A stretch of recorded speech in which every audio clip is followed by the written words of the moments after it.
My Little. coffee ready. I've been waiting for you. Here you go. We're live. I've been waiting for you since Yeah, 3:30 here. this morning, right? I've been Oh, waiting for you you to, have. to just get your ducks in a row since 3:30 this morning. I got my coffee. Do you have your coffee this morning, I Val? do. Yes. We Yes. we are live. This is Secrets from the Inside. Secrets from the Inside, episode 0033. Going Yeah. back, Val, 3 years. Today, uh, we're gonna have some special guests. Okay, I was excuse me, I was proactive today, Val. Okay. Hold on. I brought my Mm, Kleenex with me. yes. Last Good last idea. show, 3 hours and 17 minutes. 3 hours and 17 minutes. Last show, I bawled like three times during the show. Did you really? Wow. It Oh was yeah, emotional. Yeah. it was fatherhood, Hmm. mentorship, and hockey. And hats off to you, Val Olson, for wearing your hockey jersey today. Okay, I'm not even going to talk about it yet. Okay. And you know what I'm not going to talk about unless I give you permission? We're not going to talk politics. We're not going to talk Alberta. We're not going to talk about communist Canadian politicians. Okay, we're not. What about handlers? What about handlers? Can we talk about, Well, or is maybe that off the if limits? we do anything, seriously, because we've got two really high profile peeps parachuting in. And Right. both are always 50-50. You never know when they're called out on a national emergency or something. So we got them parachuting in. We're going back to the old days, to the very first episode on Twitter Spaces, long before the you know who's ever got involved. So we're going to do a hard start in 2 minutes. I'm just going to give the mic to, believe it or not, Val Olson of Val Olson News, where new news gets its news. Actually, when the newest news gets its news. That's Okay. true. Right. That's And true. remember, that's my tagline. It's not yours. I just lent it to you. I just let you borrow it. I let you borrow it. So go ahead. Mike to you. Mike to you, Well, Val. we were doing X Spaces. I was one of the first, actually, if you want to call it a race, before Tucker realized what a good idea it was. We were doing X Spaces live. So Mhm. yes, when it Okay. comes to a marathon or a race, we have a And nice Val, stride going. remember, if people want to do their homework about that, see my YouTube channel. I think the first Twitter Spaces live is still on there. So anyhow, back to you, Val. Yeah. Isn't this So great? you can find Greg's channel. If you're new, you're joining us this morning. Greg's YouTube channel. We are streaming live there this morning on YouTube. Greg Meakin. You can visit his website, gregmeakin.com. And if you get through all of his work, then you can check out mine too, valolsonnews.com. But I do most of my figure skating on X. That's where I like to hang out. And a shout out to our military, our law enforcement, and especially our Marines this morning because I invited them. I recognize them and I'm recognizing them, their sacrifice, their work. And we just say thank you. We love you all. And special good morning to our men and women in service today. This is Secrets from the Inside, episode number 33 today. Thanks so much for joining us. First, there was Dueling Citizens, now Secrets from the Inside. Author Greg Meakin nails it again. Introducing Secrets from the Inside Radio Show. Raw, unscripted, uncensored, uncanceled. Secrets from the Inside starts now. You got me headed to the left, headed to the right, headed back and forth, but baby, it's alright.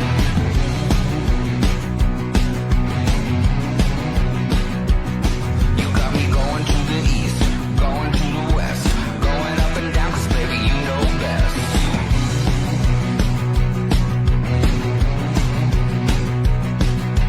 All day, all night, running around, I'm never gonna stop because you never settle down.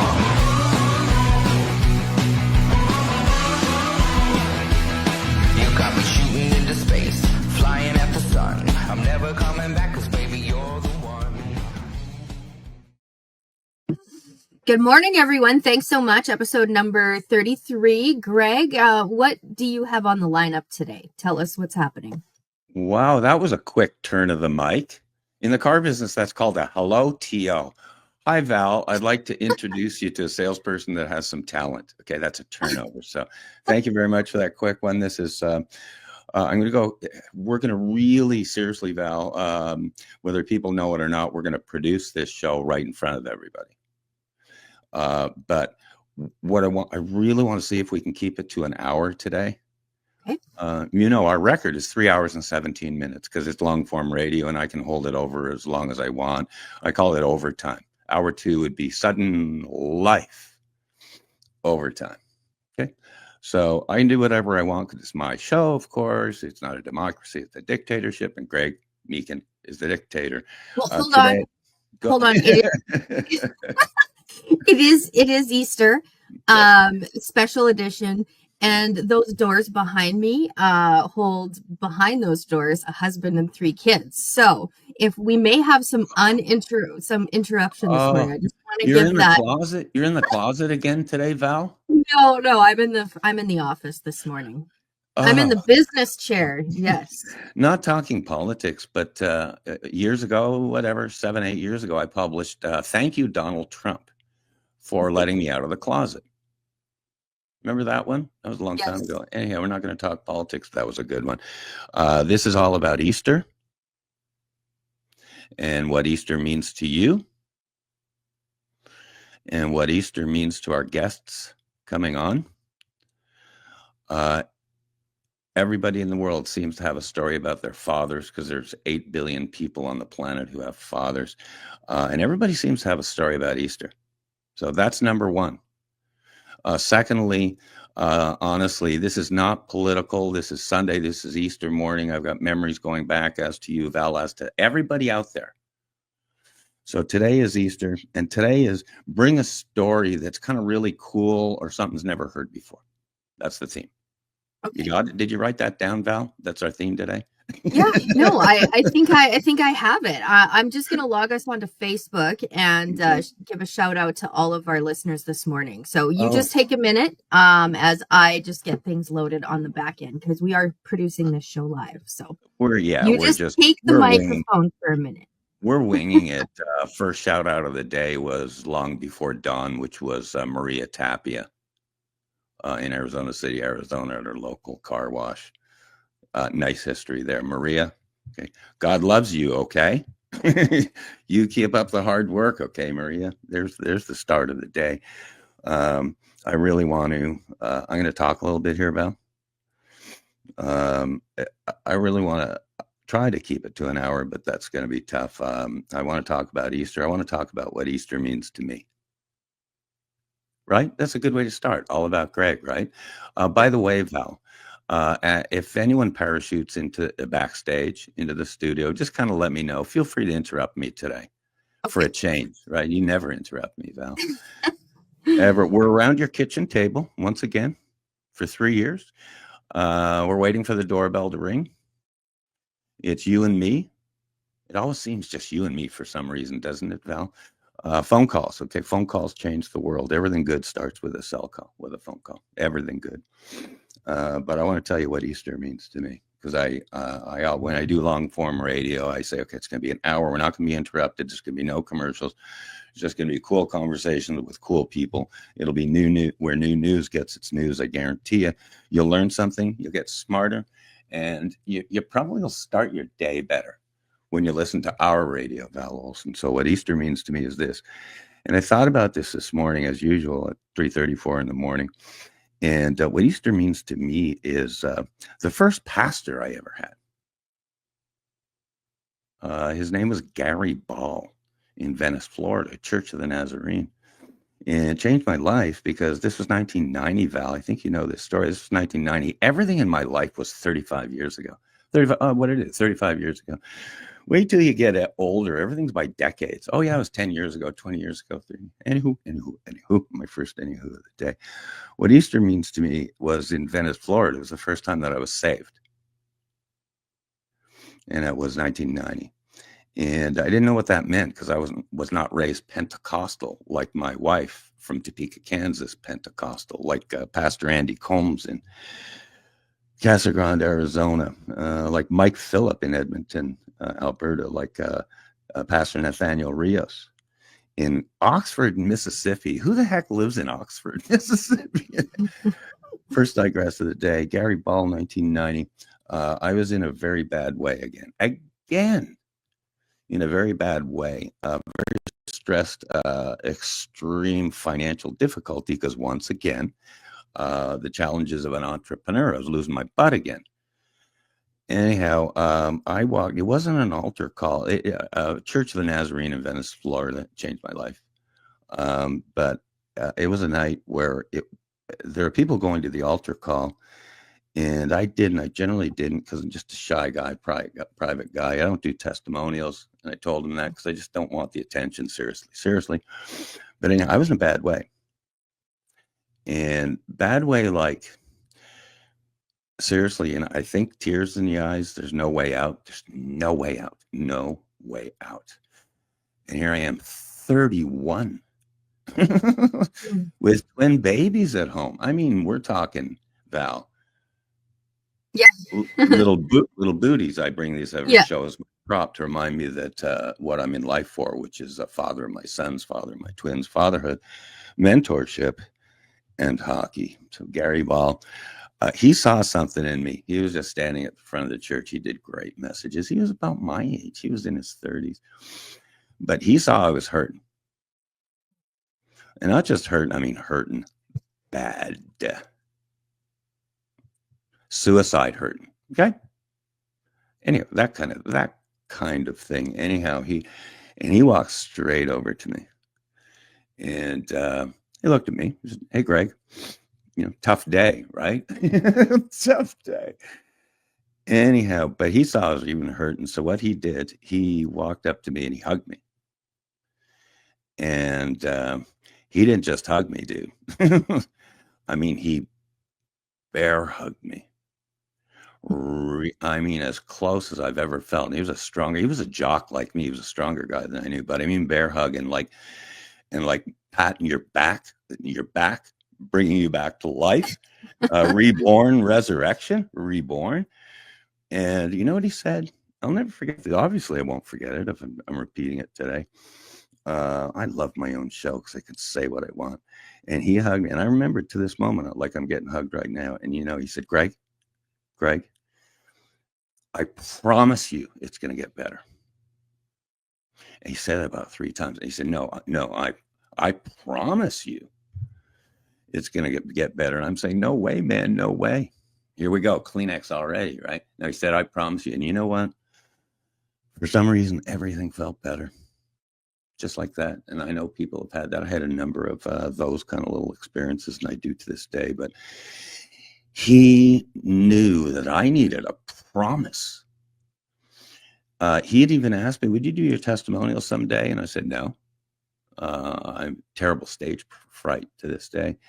He said, would you do a testimonial? I said, no, I don't. I just don't share like that. And he said, no. Here's what a testimonial is, Greg. He says, you tell your story. Just tell it to the congregation. You don't have to memorize the Bible. You don't have to bring up whatever. Just tell your personal story. And the congregation will infer what they like. Infer is a great word.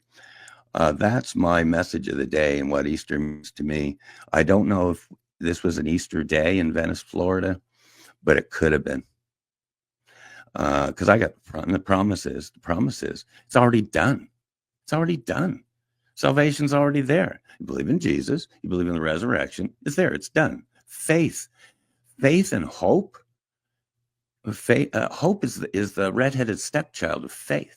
Hope is you hope it gets done, but if it doesn't, it's okay. You're like Canadian. That's fine. I don't deserve nice things. But faith, it's already done. It's already done. You're sitting here with me, Val.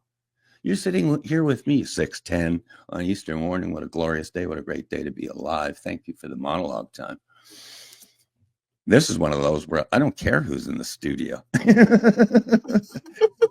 But when you need faith, when you have to, there's a promise that it's fixed. I have talked you, Val Olson, off a ledge, as have you, me. You have a bad Friday, we call it a Black Friday, or So, but faith is, it's already fixed. And if you don't think it's already fixed, we look on the camera right now with these two people. Just telling you, just look in the camera. We're proof, Val, and we're the promise. And you know what? I'm going to tell you, I'm talking to the people out there that we're not going to hear from. These are the people that are hurting, okay? Everybody I know right now, Val Olson, everyone I know is hurting in some way. And everyone, money,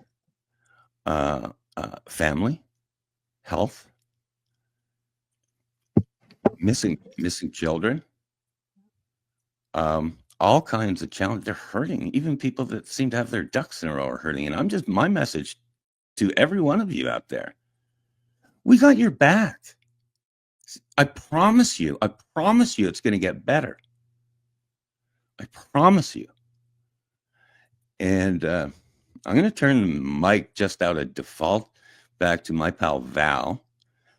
Take a minute, 2, maybe 3, while I compose myself.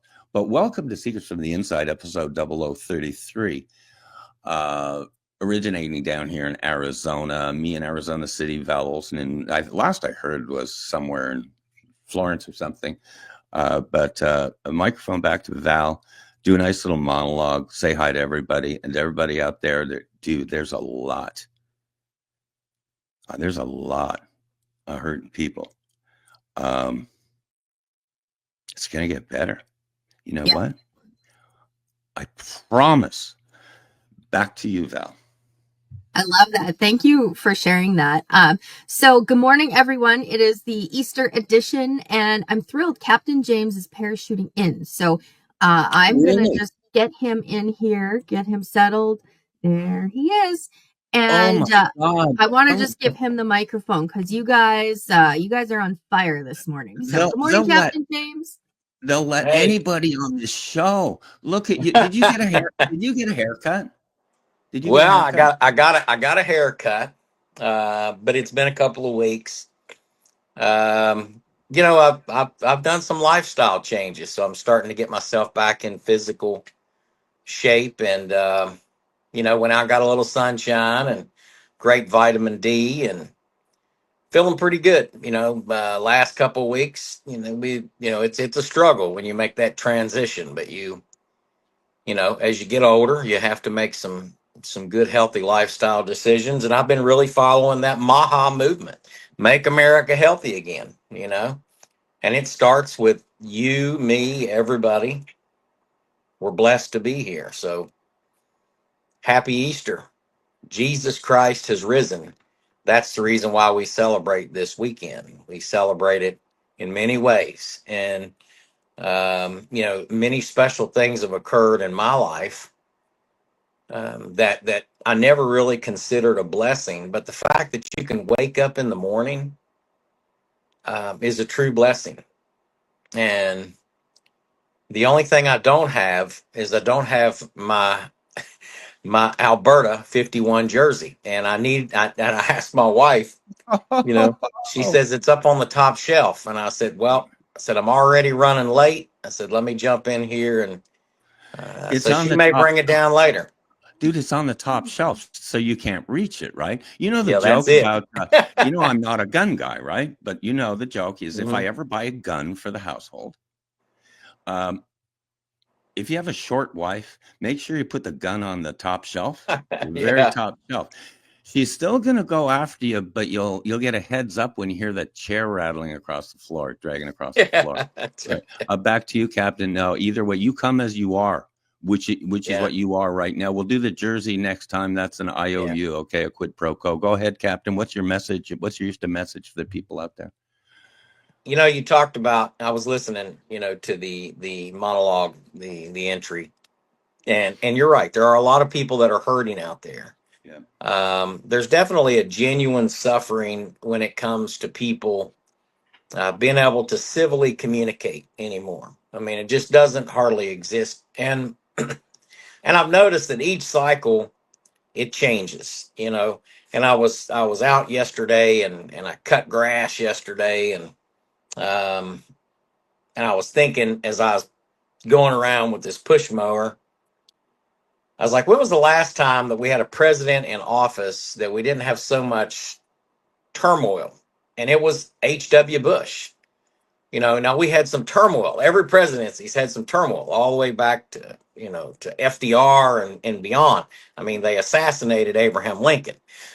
But I'm talking about where the entire country seemed to be divided. And I don't think divided is a fair term. I think that it's more that the country is really starting to lean back to its roots now.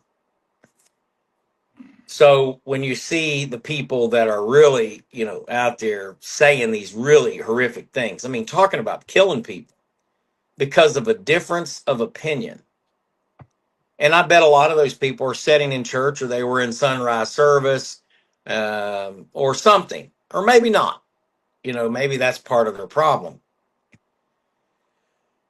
But I bet you that they're hypocritical because they're talking about love, and they're talking about patience, and they're talking about all these things. But yet you can't go a single day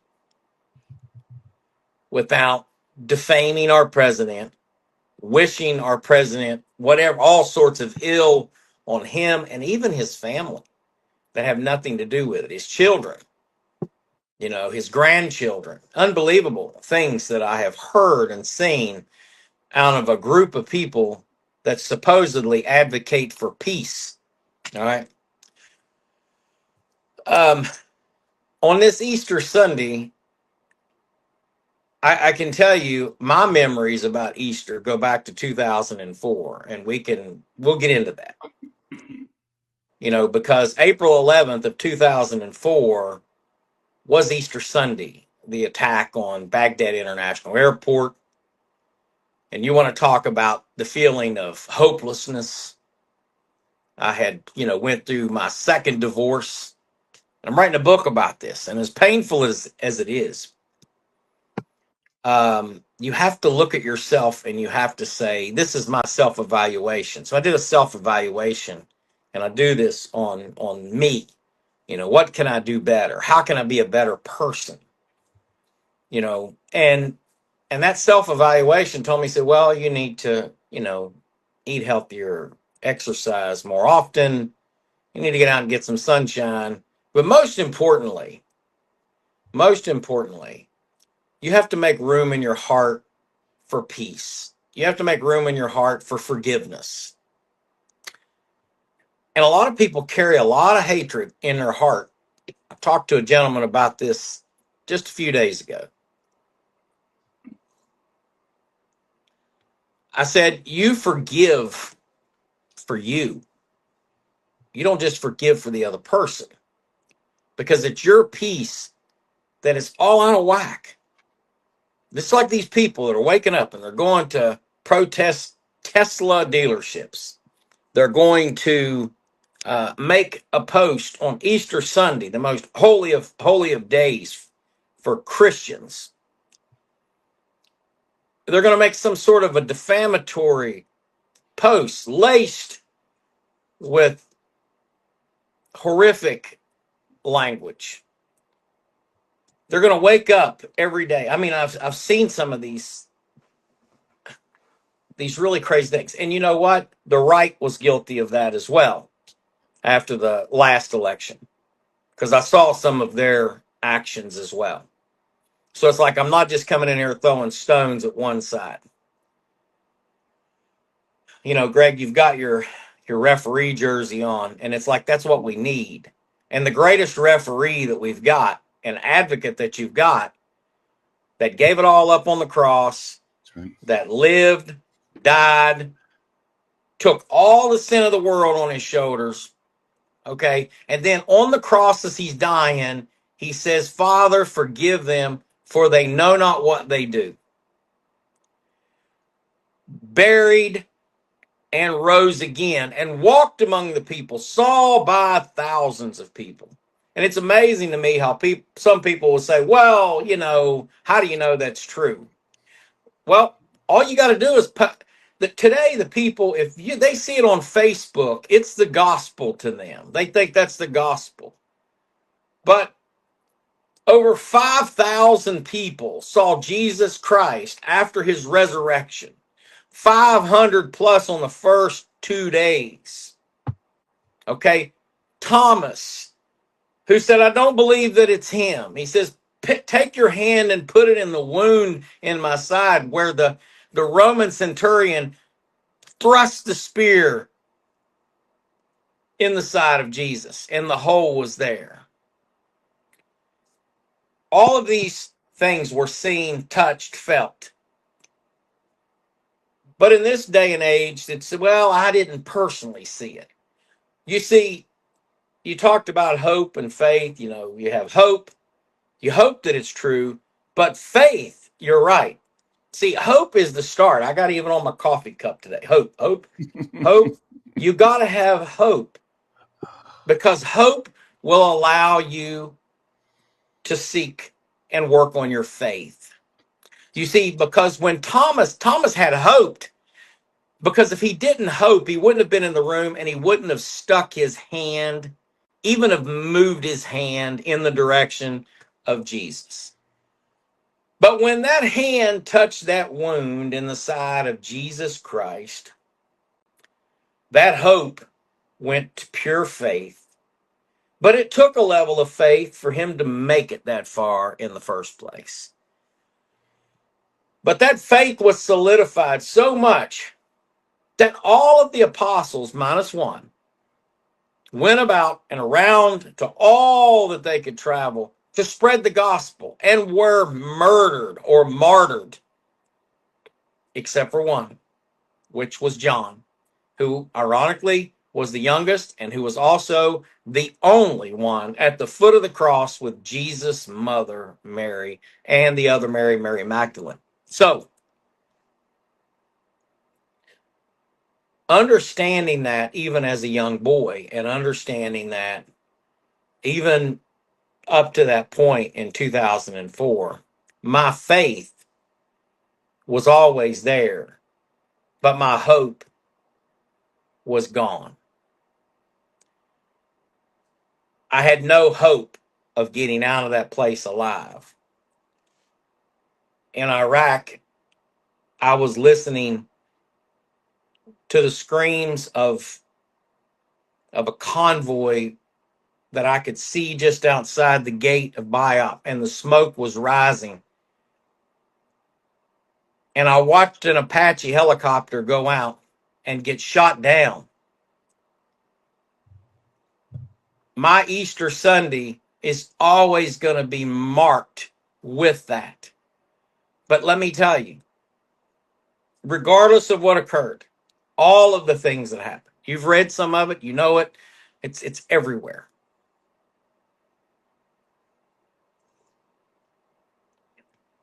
That day solidified my faith and put me at a point to where it didn't make me weak.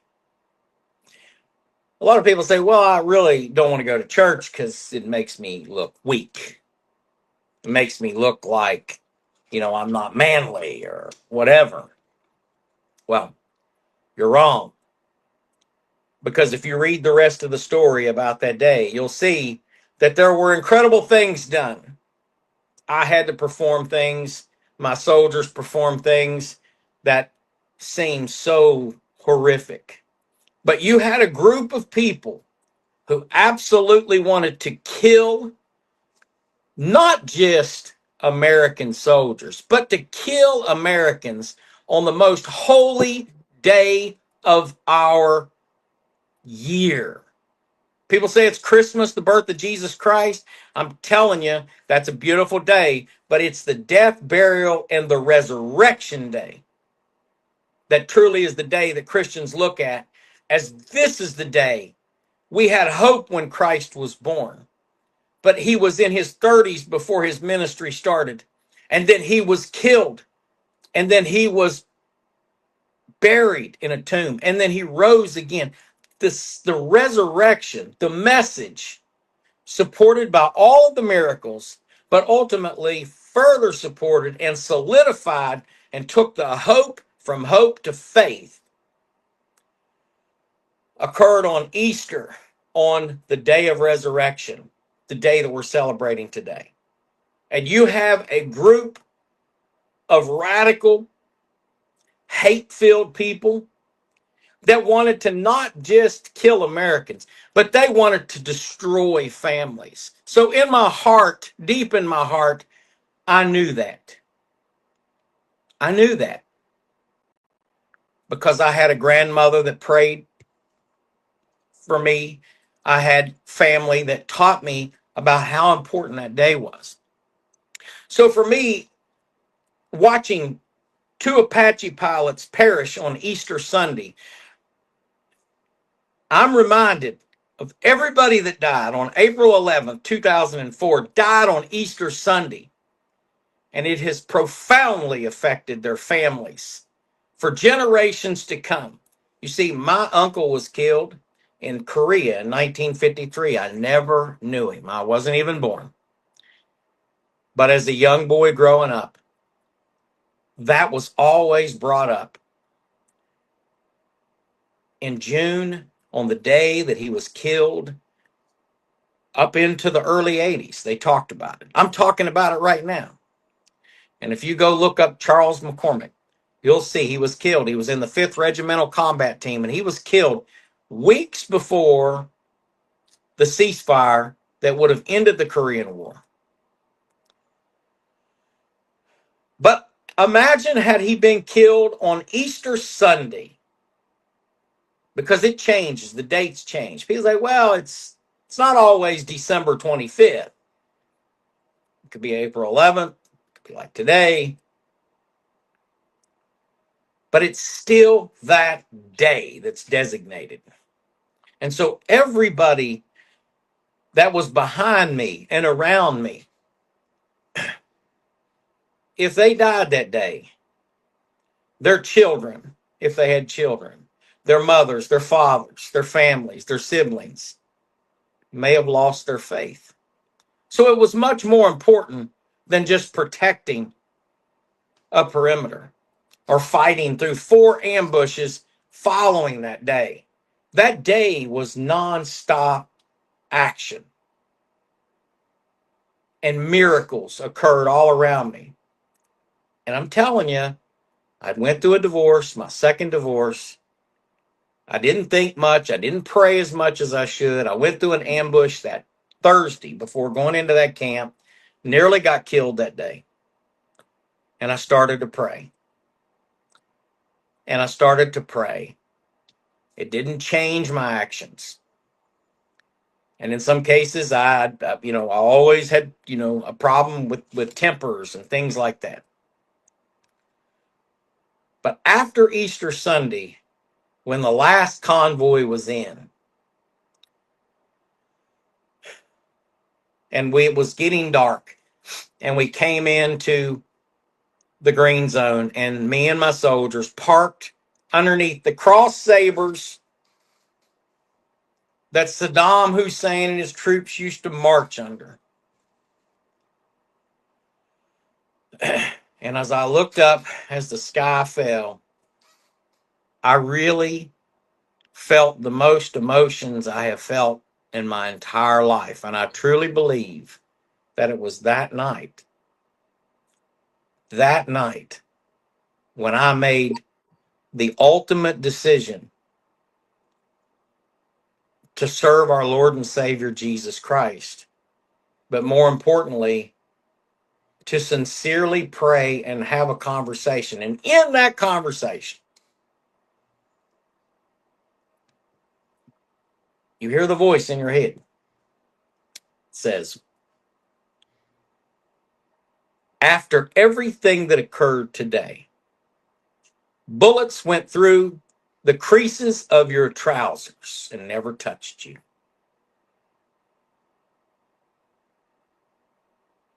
Bullets impacted the front windshield right in front of my driver and never touched him. The sound of gunfire that roared and the bullets that were zipping past I think every man in Iraq with a rifle was shooting at me. That's what it felt like. But God was there, like with his hands in front of me, like this. And the bullets passed. They impacted everywhere. There's videos of it. Young man by the name of Specialist Matthew Rourke to this day has vivid memories of him standing up to shoot the video because the fire was so thick in that camp that had he ventured forward any further, he almost got shot where he was at. He would have probably been killed and the video would have never been shot. And people would have said, oh, well, it was just another attack. But another group shot a video of us near the wall, and right where I'm standing at, I watched my driver in the video.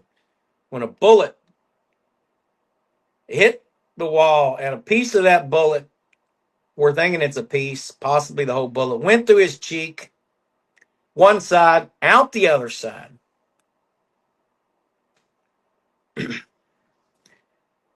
And he went down to his knee,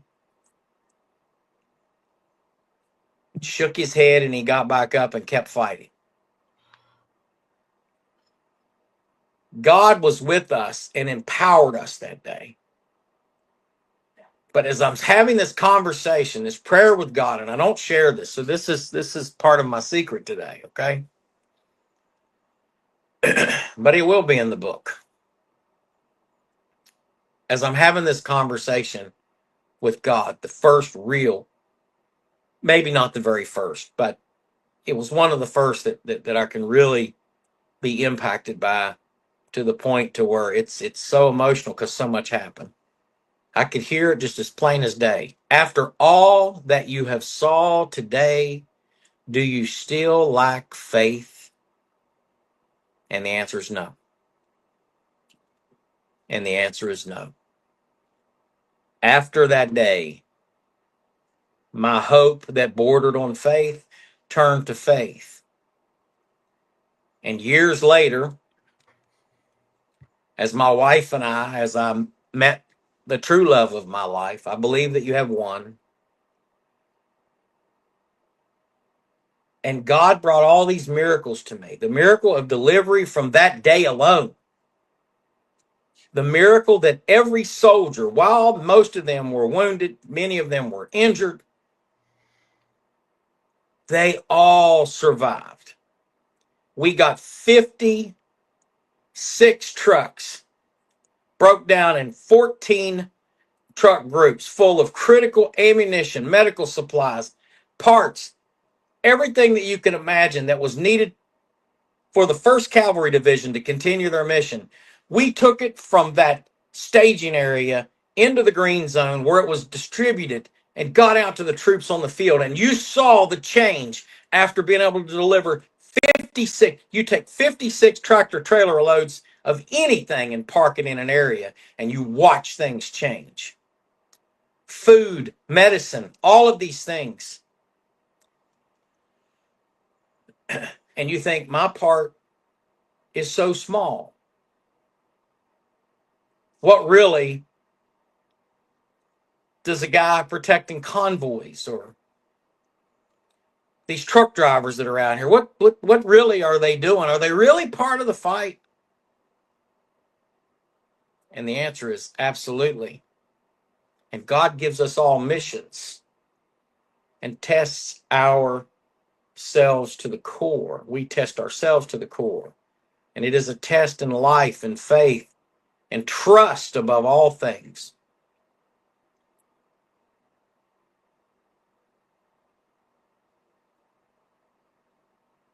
Seeing all that play out, being there firsthand.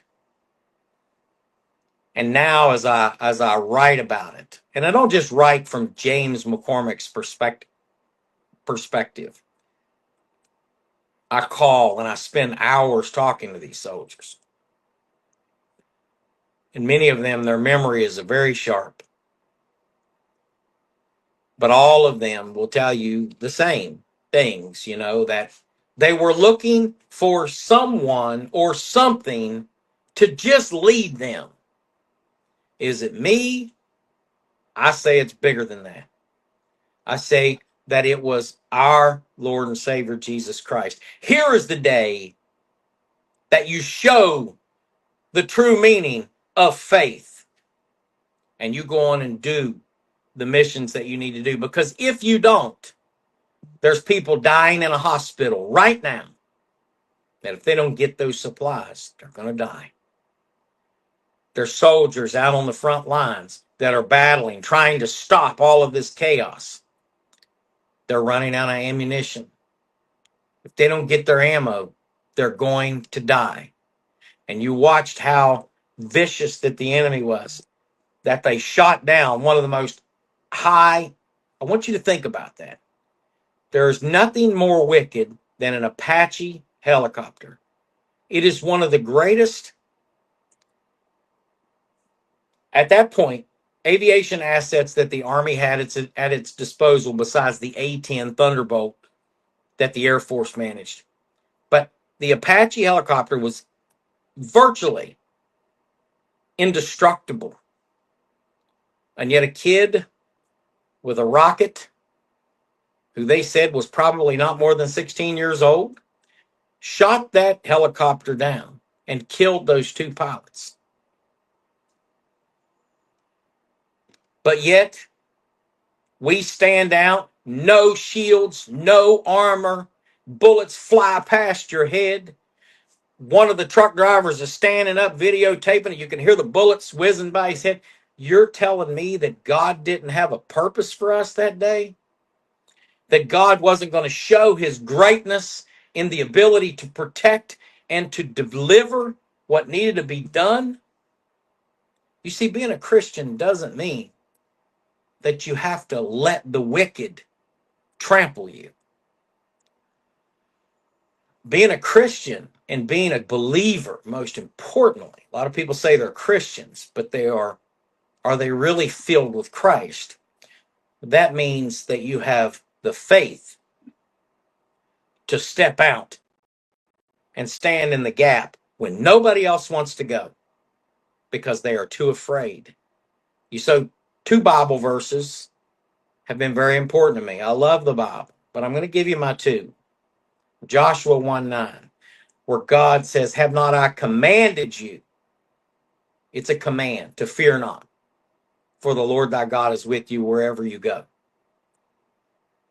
And John 3:16, for God so loved the world that he gave his only begotten Son, and whosoever shall believeth in him, we shall not perish, but our soul shall live on forever.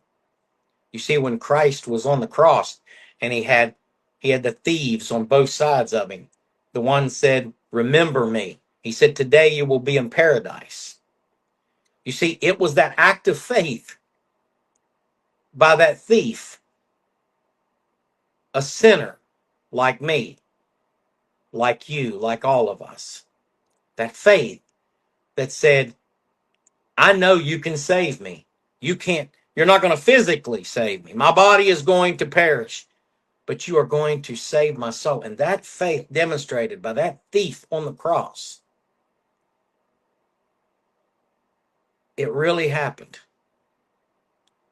And all of these things I'm telling you occurred and happened to me and my soldiers who are to this day, this morning, waking up, remembering waking up that same day 21 years ago. And the balance, there were over 300 people in that camp. That camp was meant to hold 150 drivers, okay? We were at 100% plus maximum capacity. Trucks were side by side. There's plenty of videos of it to show how they were parked. One mortar round in the middle of that compound would have been devastating, especially if it would have hit a truck, maybe filled with ammunition. Or one insurgent would have blown a hole in that wall and entered the chaos that would have ensued by people trying to shoot that one person. It could have been a bloody Easter Sunday that could have dashed and hurt the spirits and souls of thousands of people, because everybody that was killed over there, they had more than one person or two people that worried about them or that think about them now. So I think about things a little bit differently. Yes, it was very important. Yes, it was great. It was needed to just, to save lives. But if you don't take the significance of the day into consideration, Easter Sunday, Mahdi militia, radical Islamic terrorist, why would they attack Americans that they know are primarily Christians on the most holy of our days if they weren't attempting to not just crush our military might, but to also kill our spirits and to kill our faith? There was much more involved that day than just the fight at the wall and the ambushes going in. And in my heart and in my mind, I kept that right there in front of me. It wasn't that I thought about it as an afterthought. I knew that. And because I had the experience days before, and I heard the voice of the Lord telling me to get up, that it is not my time, here I am today. And if all things, I think that there's been times when I've been put in places for the right reasons and God is using me for his purpose. But that day, that Easter Sunday, 2004,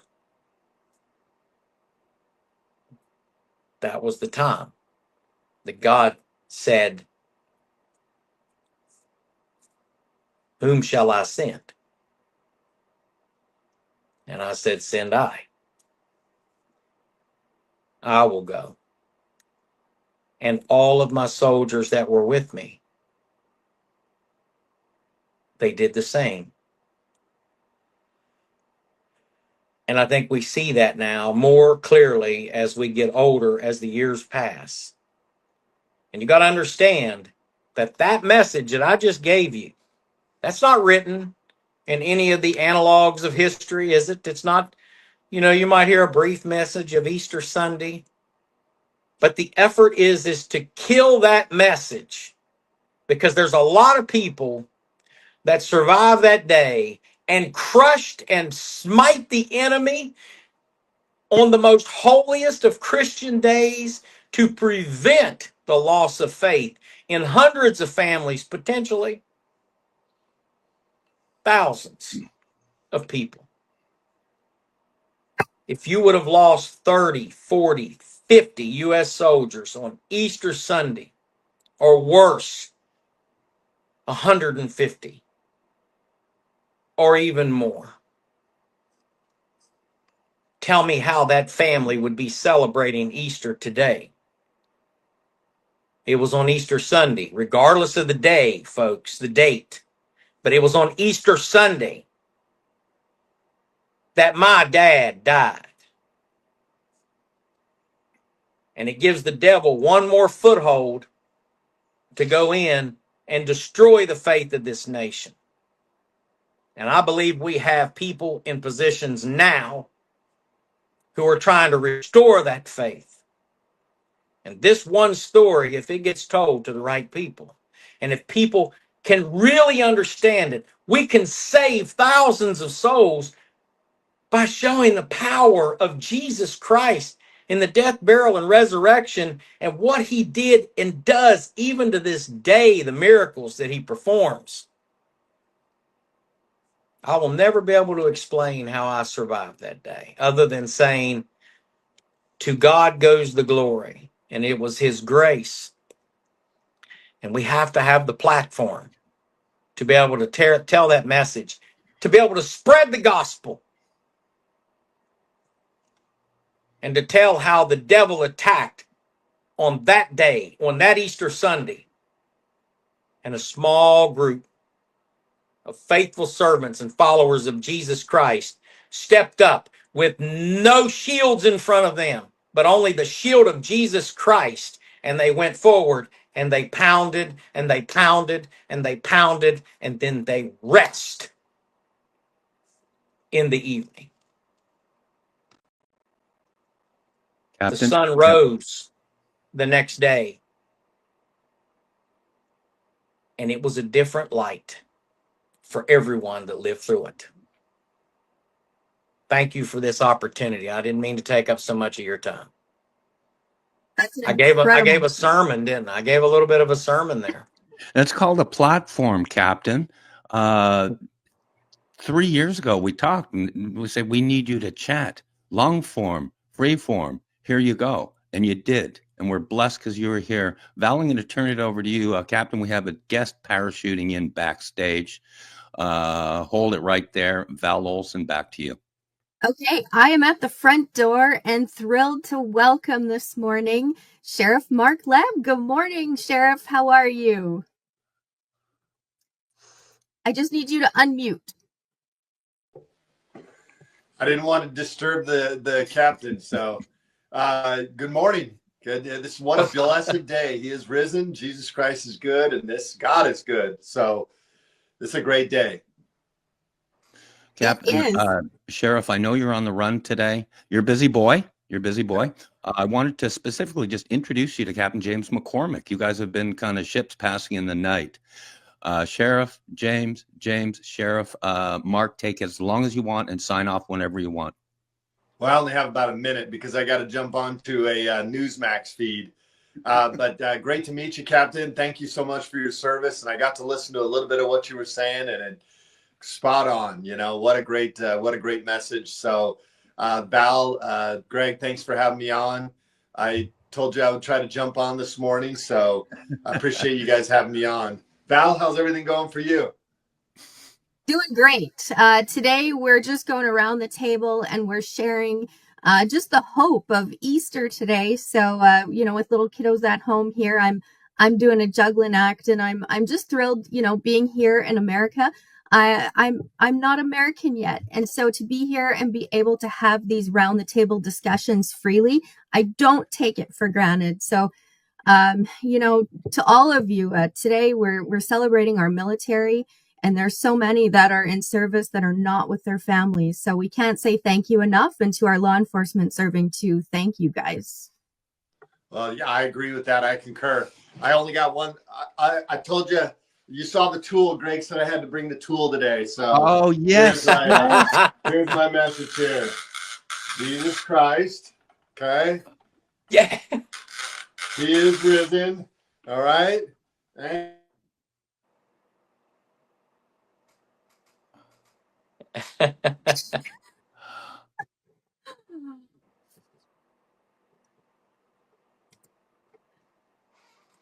that is amazing. Wow. Yeah. Well, Oh, I would just like, wow. well, hopefully he'll see the wasn't that Do you wonderful? believe that? Do you believe that, Captain McCormick? This guy parachutes in. He brings he brings Jesus along with him. He's all there goes. He's all dressed up because he's going on Newsmax live. Yeah, I want to watch it. And I told him earlier, who's Newsmax when you can be on Greg Meakin's show, right? But yeah, I wanted to introduce you because you guys are connected. I want to do episode of Digging History out here in Arizona. Yeah, you tell me when you want to do that. You get the I don't know what the laws are out there, but I would say he would know. Don't worry about it. Don't worry about that. Yeah, we'll dig in places you never knew. Anywho, but your issue is the heat. This is because you cannot come down here physically. People don't know you're still all screwed up from Iraq and stuff. 18 months in the VA hospital, getting shot 3 times. The heat is an issue. So this is now a perfect time, like this next 30, 60 days in Arizona. It's nice and cool. It's perfect. But let's try and make that a little bit. I'll be a little Cupid here. You need to meet Sheriff Mark Lamb, and he needs to meet you. So I'll leave it at that. But go ahead. Yeah.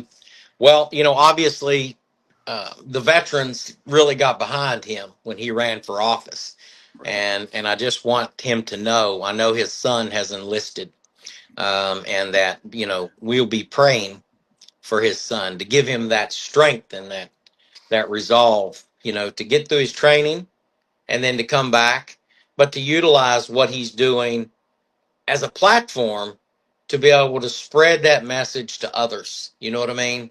Because you impact so many people in service. When you're in the military, when you're in media, wherever you happen to be at, you have the ability to impact. And you can impact in a positive way or you can impact in a negative way. Right.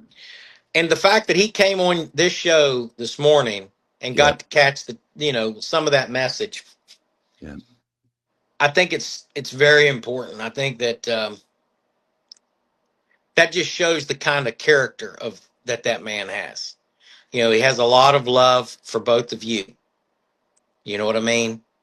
And he sees people that, and look, I've followed him and watched how he's navigated, watched how he has been a sheriff, watched his how he speaks and how he does his news stories and stuff, his reports.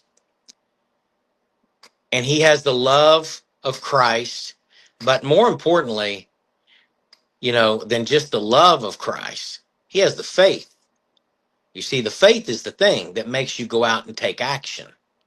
So you had the faith to get up this morning at dark 30 and to put this show on, and we're going to share it far and wide. The fact that Sheriff Mark Lamb from Arizona came on tells me that God is moving in a miraculous way. Now we can start sharing that message.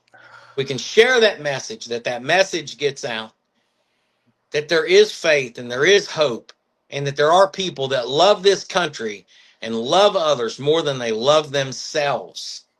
That's called selfless service. And you're both very selfless serving people.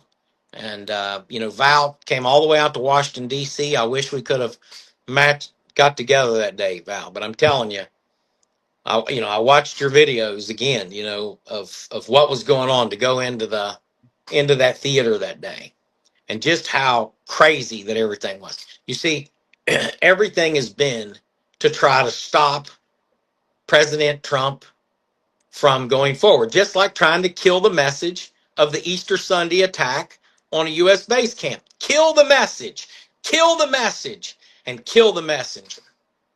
Because if you kill the message and you kill the messenger, then we can allow chaos and the devil can run rampant across this country. And that, I think we're in a bigger battle than just a battle between political ideologies. We are fighting for the very heart of America right now. Now, How's your schedule look, Captain? How's your schedule look this morning? looks pretty good.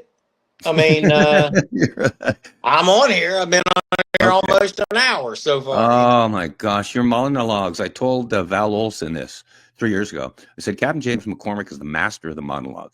You can do 15 minutes and it's like 3 seconds because you're that good. Anyhow, I'm going to take charge of my show here for 2 seconds. Okay. First of all, Val, thank you for just doing a fabulous kind of job of facilitating. Deep thanks, of course, to Sheriff Mark Lamb. Long story there, James, as far as the background. He rallied to get to this show today. And my main issue was that he brings his label gun with him, his label gun. And if you would have told me that he'd bring his label gun on and do that, praise God on that. If you're able to hold over, what we're going to do, we're going to wrap this segment of the show. This is hour 1 at 6:55. We're 5 minutes before the top of the hour. And what we're going to do, let's wrap this show. Let's take the next 5 minutes. I want to bring James back in for this 5 minutes. I'd ask you, Val, to give your message to it's going to be 1 million people who are going through their Easter and maybe hurting like all of us are. What is your message to them, the listeners, Feel free. Again, we're going to wrap the show. We're going to go hard start with a fresh intro up top. But and then I definitely would like, because we have 4 minutes, which is a nice long time. I'd like Captain McCormick to give final messages directly to our listeners, our awesome. Tell you what, disenfranchised people, Captain, they can't speak up anymore. So they're hurting out there. To you, Val, quick. Thanks. Okay. Yeah, listening to Captain James this morning, this is what spoke to me. I just kept hearing this over and over and over. One scripture. Now, faith is the substance of things hoped for, the evidence of things not seen. And, that really sums it up. That's what today is all about. It's rising in hope. And it doesn't have to be this long religious shove down your throat type of message. It's as simple as you're at the end of your rope, you're hurting, you're in pain, and you are looking for a leader. And that's what, for me, Jesus Christ is. It's the end of myself and the beginning of just surrendering. And I don't think you can be saved enough. So I'm of the mindset that every day is a new day. And I just say, Jesus, take the wheel. And with that, ladies and gentlemen, that's how easy it truly is. And the peace that comes with that, it's a hope thing.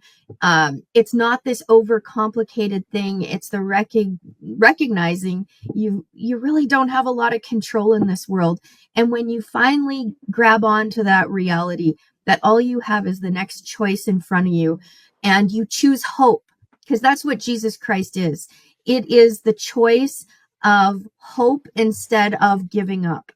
And that's what it starts with. And that's where faith comes into. So I just kept hearing that when Captain James was speaking this morning. So back to you guys. Captain James? So, seeing that we have just a couple of minutes here, I just want to say, to all of you that are struggling and you think that nobody cares, just watch this show.